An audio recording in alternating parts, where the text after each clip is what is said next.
Well, it simply put, there's because of the abusive nature of the war on drugs type bureaucracies, there are a number of different options that police departments have had across the country since Occupy started to try to create problems for the movement. So here, last fall in Minneapolis, they would definitely drop off people that were very intoxicated at the Occupy site.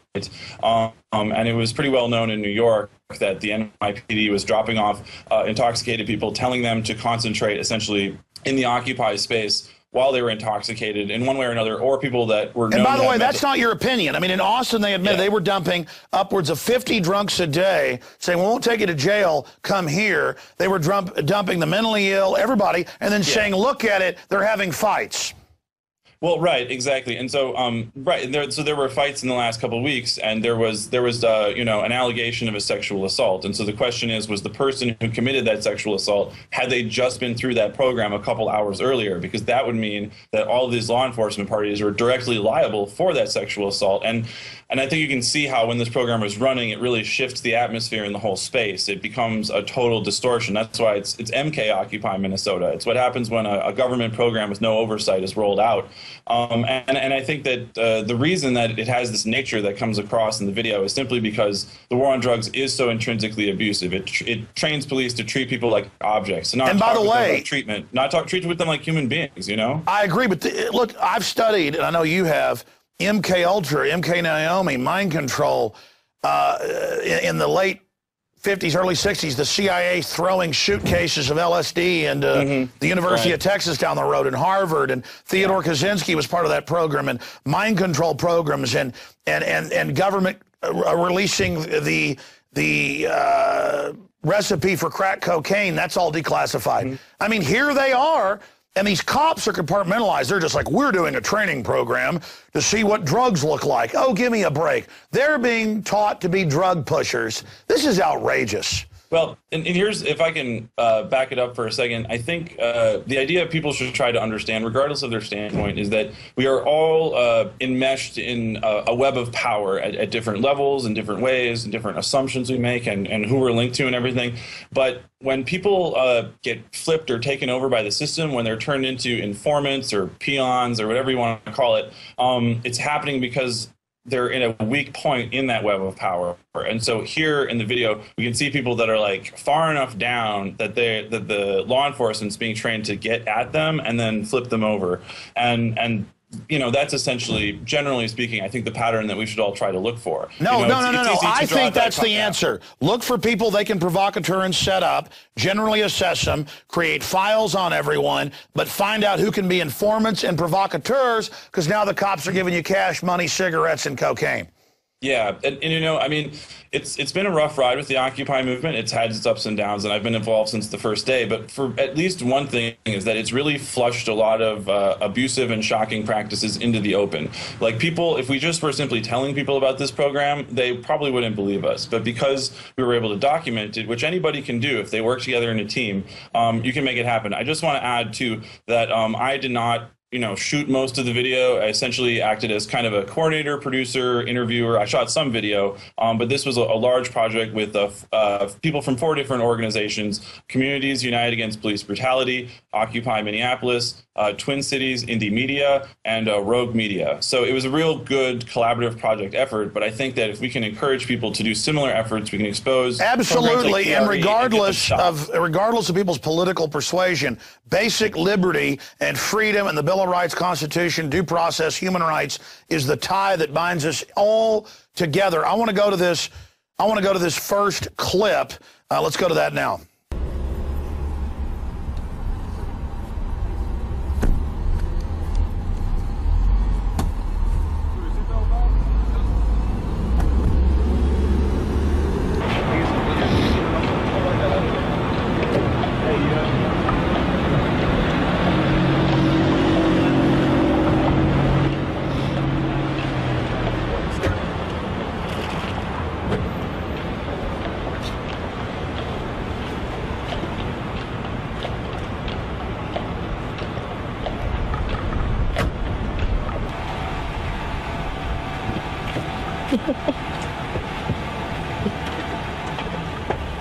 Yeah, man, I'm so high right now. Yeah, so like tell us the story. Like, so what happened? Like you guys, like the last thing we saw was you gave us a thumbs up. They didn't give us a test. They didn't test us this time. They just smoked us up this time. Where did they take you? What happened? They took us to the same place in Richfield. Whoa. Right by the airport? Stop, yeah, right near the airport. Yup. And they were gonna do the test, but you know, like because of you guys, we couldn't do the test because you guys were giving them trouble. But they still smoked us up though. And then they gave me a bowl too, and we smoked on them forever. Wow. For like a whole hour. Was it straight? Was they it? gave us a whole bag of weed, and then we smoked it all up. Like the entire. Like, yeah. Holy shit. Half, you got half. Dan Fight, amazing video. Tell us what we just witnessed. Well, essentially, an individual who has been, around kind of the Occupy movement, the general scene. He goes by Forrest. He said that he went through the program multiple times, at least 3 times, and he was basically offered free marijuana by the officers. And the last time that he went through it, the officers were convinced that he was trying to basically expose the program, so they wouldn't let him into the testing facility again, but they did, he said, smoke him out for an entire hour. And then when he came back to the Occupy site, like he was incredibly, high and acting, a little crazy, climbing up on signs and laughing about things and stuff. And so that shows, pretty clearly, and I do commend him for being willing to go forth and discuss this and be open about his identity. He went and told the city council in Minneapolis yesterday in person about what had happened as well. So it's imperative that we find people that are willing to step forward and show how this works. But essentially, Forrest says that he was intoxicated when the police gave him drugs, and he was sober when he left. And when he came back, he was very, very messed up. And that's incredibly unethical, if not illegal. And we're going to play, it's totally illegal. We're going to play a clip of that right now. But when we come back, I want to ask you the question. Well, I'll ask that question when we come back. Here's that clip at the city council. My name is Forrest. I'm here with Occupy. I'm not going to tell you my address, but I live near Powderhorn Park. I'm here to speak about, because everybody's been talking about it, the police and the sheriff. I'm one of the persons who got taken away. They gave me a full bag of weed, and they gave me a pipe to smoke it out of, and they just took us out to, I forgot the name of the airfield, but it's somewhere in Richfield, out near this bus line, 66 and Cedar, and they let us smoke it on those sand hills where the dirt pits were, and I've done it 3 times with them, over 3 times with them, throughout this week and last week. And basically, I asked them, why they're doing this, and they say it's because we're trying to test people to see if we can catch people under the influence, for signs, dilated pupils, all that, and smell. They gave me a urine test, but when I asked them, is this going to be on record or anything? No, they said nothing about that, and they gave me a fake name and everything, so I don't know what's up with that. And also, the second time I went, I asked some friends to come along, and the second time, there was actually, media and press. I think it was Sam, the shorter Sam, was there filming it, and Ben was there, and Dan was there. He got really angry when they took me away from the Occupy movement, and they were kind of getting into an argument, conversation with them, because he wanted to know why the police were doing this and why this was going on. And, I thank you for that, man, standing up for me, man, and all the people for Occupy about the police. And I'm one of the only ones, but I have a lot more friends who have done this, who can speak even more about this. So, what's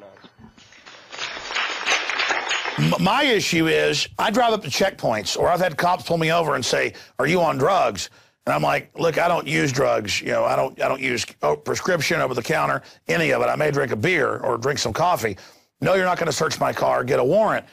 But my issue is next time cops pull me over, I'm going to say, hey, what have I got drugs? Take me to your compound. Give me a bunch of drugs. How do they selectively take some poor teenager to jail, like so many friends I had in high school, and then ruin their lives and put them in juvenile where they get raped or whatever, for a nonviolent crime, because drugs are so bad. But then meanwhile, they're taking people and offering them whatever drug they want. I mean, this is crazy. Yes, and I would stress, like, we weren't able to collect, direct video evidence of that happening. But we have testimonials from multiple people that all line up along those lines. And but we know the program's corruption. real. I mean, they admit they have the program. Yeah, and it speaks to, the inherent corruption and dehumanizing nature of the war on drugs as a system, which has to be shut down. It's unbelievably cruel and unethical, not to mention an enormous waste of taxpayer money. There are multiple layers to this story, apart from the fact that it works out being a huge political interference drug thing against Occupy, but also that it's an expression of how incredibly dehumanizing the whole thing is across our society. Now, we've got another clip. We showed the video earlier, but here's the audio where you confronted the sheriff. Tell us when this happened. Yes, that was on Saturday afternoon. That sheriff arrived. We kind of show him getting out with the state patrol. He was from Olmsted County, which is an outstate county, and I was able to basically get him to talk about who the director of the program was and the fact that there was no institutional review to protect the interests and safety of these test subjects. So he's out of his jurisdiction from another county taking people to use drugs. Yeah. He's it's across it's a whole program that runs across the state. So it's another way to merge and get rid of jurisdictions. Incredible. Here's that clip. Do you have adequate medical personnel at any of the facilities where this is being done? Everything that we do is completely validated. It's being run by the State Patrol? Yep. Okay, Department of Public who's the Safety. officer? Okay, Department of Public Safety. Who's the officer in charge? Why do I have to tell you that? Who are you? Because you're spending our tax dollars. Who are you? Who are you? Well, he's a citizen. Right? N. Jacobson from the Olmsted Right, County. I know. Yeah. Sir N. Jacobson from the Olmsted County Sheriff's Department. I've talked with Adam before. Yeah. We need to know who's running this program and whether or not adequate medical or ethical safeguards have been put in. So it's the State Patrol, but you can't tell me the name of the officer running the program? The coordinator for the state. His name is Rick Munoz. He's a sergeant with the State Patrol. Okay. It's called the DRE program. DRE. You can look it up. Drug Recognition Evaluator. Okay. Yep. You can look it up on the internet. It's actually a national program.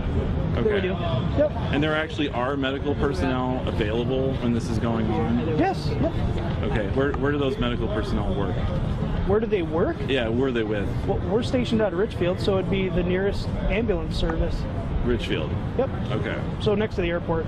Okay. West side of the airport. What's the facility where this is being done at the airport? Cars. It's the Department of Transportation. Why? Okay. We just look for a garage. It's a big garage. Is all it is. Okay. It's where we can just do the testing's simple. Before we go to this next clip of another person who leaves sober, comes back out of their mind, stoned on something, tell us about any other comments you've got on the sheriff discussion. Well, I also asked that sheriff, I said, well, who is responsible for the impact of financial corruption from the war on drugs prohibition? And I said, that essentially there's issues with drug money being laundered through the banking system. And he said that that was above his pay grade and that he didn't know who to talk to about that. So I haven't been able to find anybody in the Minnesota state government who will go on the record about the issue of financial corruption. This is another example of that. The only politician who's ever given me a substantial on-the-record explanation of laundered drug money in the banking system is, of course, Ron Paul. That's right, and he won the first few states, but they stole it from him, and now they admit they stole it, but that's the way it is. Mitt Romney, another big banker, he'll save us. Yes, but, I got to hand it to the Ron Paul organizers in Minnesota. They've done a really, really good job rounding up delegates, and they're bringing Santorum people into their camp. So there's still some kind of game afoot. It's been interesting to watch, and hopefully that will help. I agree. They're planning on creating a big fracas and just pointing out what a fraud it all is at the convention. And I think it's a great strategy. Even though they've cheated Paul up front, he would be the nominee. He won the first few states, but they just stole it because they're narcotics trafficking, banking dictatorship. I mean, what do you... I think there's a new electronic voting system company from, Spain, that's going to be in this election. So hopefully... Yeah, they're going to count most of the votes nationwide. Yeah. But I also wanted to touch really quickly on the upcoming NATO summit, if we have time for that right now. Yeah, I want to get to that, and I want to give you the floor for about 10 minutes because I just wanted to go through all these points when we come back from this last clip of another young man who leaves sober, comes back out of his mind. Here's that clip. They asked me how much I had to smoke. Well, how are you? They didn't answer anything. And then they asked me if I wanted to smoke more and just stopped me on my tracks like, yes. And then what? And then I smoked with the cop. How did they go about asking you to come with them?